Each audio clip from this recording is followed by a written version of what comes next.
এবারের হাওরের বাঁধগুলিকে নিয়ে আমরা রিক্সে আছি। এই কারণেই আমরা বিগত 4 বছর কিন্তু বন্যা হয় নাই। আমাদের অঞ্চলের একটা কথা আছে, গ্রাম অঞ্চলের কথা, যে প্রত্যেক 4 বছর পর পর আমাদের এখানে বন্যা হয়। এটা হওয়ার একটা আশঙ্কা আছে। আল্লাহ না করুক, যদি হয় তাহলে এটা আমাদের রিস্ক হতে পারে। সেই কারণে আমাদের এখন থেকেই বন্যার পরে যেন আমরা কথা না বলি যে এই অমুকের বিরুদ্ধে এটা করা দরকার, ওইটা করা দরকার।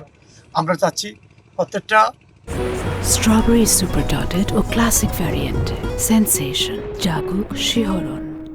পিআইসিকে আমরা প্রেশারে রাখতে চাচ্ছি কাজটা 100% উঠায় নেওয়ার জন্যে, এবং সাথে সাথে আমাদের পিআইসিদেরকে সাপোর্ট দিতে হবে। অর্থনৈতিক সাপোর্টটা আমরা শুনেছি মাত্র 32% তারা টাকা পাইছে, আর বাকি টাকা রয়ে গেছে। এর মধ্যে 60-70% কাজ তারা উঠাই ফেলছে।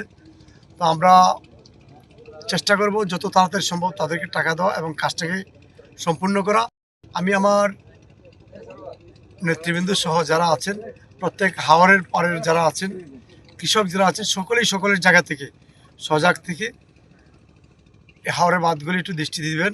আমি চাই না বন্যা আসার পরে মানুষ এটা নিয়ে কথা বলো, বন্যার আগেই কাজ করতে হবে।